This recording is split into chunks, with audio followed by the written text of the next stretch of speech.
Hello everyone, welcome back to a new video. In today's video, we are going to be reviewing Texas Stingray, the GCI roller coaster at Seaworld San Antonio. This is also my favorite roller coaster I've ever ridden, and in this video I'm going to explain why it is. Texas Stingray opened in 2020 at Seaworld San Antonio, right before COVID hit. It opened to rave reviews, and a lot of people loved it. It was the tallest, fastest, and longest wooden roller coaster in Texas. It is a very fun ride, and the trains are really comfortable. The trains are Millennium Flyer Gen 2 trains from GCI. So they have foam padding, and they have a Texas Stingray logo on the front. The trains are also very comfortable. Not as comfortable as the Gen 1 Millennium Flyer trains, but they're really comfortable still. The station building is basically just a covered pavilion, like every station building at SeaWorld San Antonio. It's not that dressed up. There's no theming along the ride, but the entrance sign area out front looks pretty nice. It is 100 feet tall. It goes to about 52 miles an hour, and it's about 4,300 feet long. It has 12 car-long trains. Each car seats 2 people, and they're very comfortable. Again, once dispatched, you will drop down while curving to the right 90 degrees. And you get some solid laterals, especially if you're near the back. I was only able to ride this coaster in the front half of the train, in every single seat up there. I wasn't able to ride it near the back. But my favorite row is probably the 3rd row. But the front and the 6th row are also really good. Once you climb up the lift hill, you will then turn again to the right, while also angled downward, and then you'll hit the drop.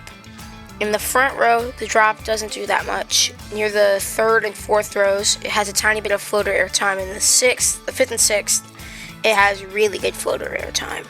I didn't do it anywhere farther back, but it seems like it would also be really good. At the bottom, you have the on-ride photo, and then you get blasted with positive G-forces. This ride, it has a few jolts that I'll mention when we get to it, but it is not that rough. So the bottom of the drop is a little bit shaky, and then you'll rise up into basically a half camelback hill. At the top, you'll twist down to the right and bank downward towards the station. The hill gives really good floater air time, and in the first 3 rows, you're levitating as you get yeeted to the side. So that part is also really, really fun. At the bottom, you get blasted with positive G's again, before you'll rise up into the most intense moment of the ride if you're up front.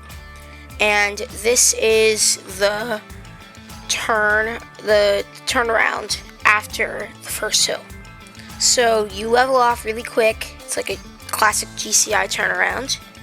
And in the front row, you get pretty good air time and a tiny bit of laterals. In the 3rd row, you get even stronger air time and much stronger laterals. And in the 6th row, you get a tiny bit of air time and some good laterals. As you drop down, this part's a little bit shaky, and then you'll bank up again to the right, before you'll get some air time as you gracefully switch over to the left.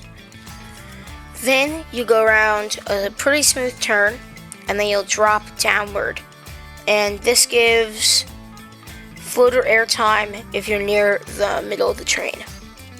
Next, this is the roughest part of the ride. It has a very bad shuffle in this valley, and it is very jolty.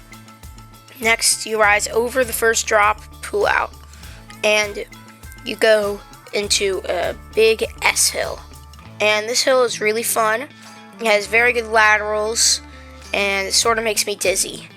You also get some good floater air time here.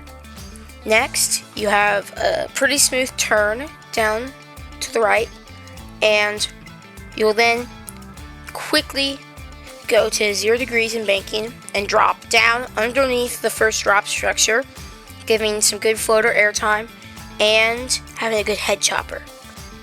Next, you'll pop back up, get some more floater airtime, and then you'll bank to the left.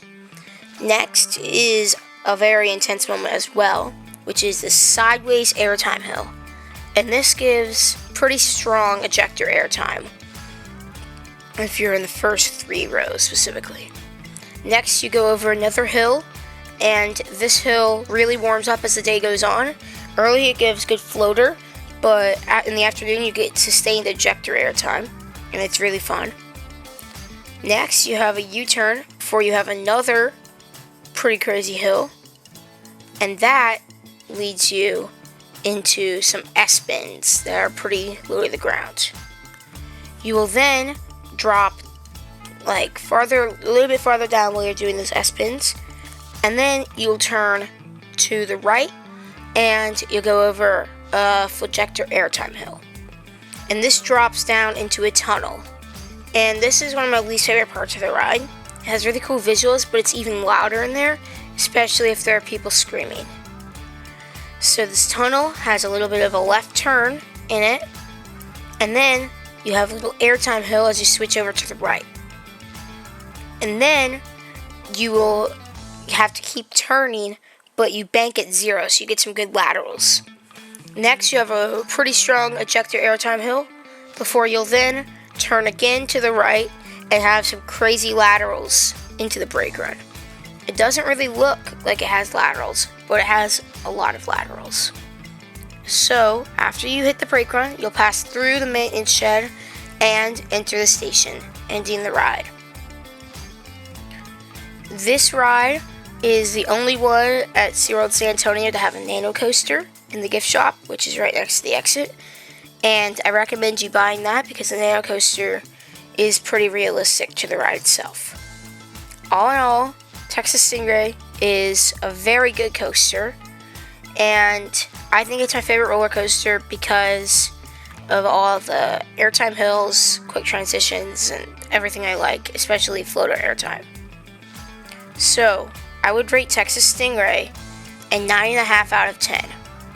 The ride is pretty good. It isn't perfect, and that's why there are some other roller coasters in other countries or even in the US that I want to ride, and those might be able to beat Texas Stingray.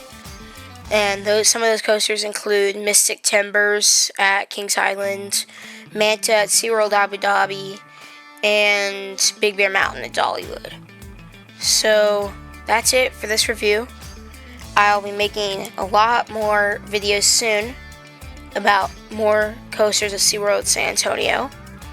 This was a really fun video to make, and you should definitely go ride Texas Stingray because it is a very good roller coaster.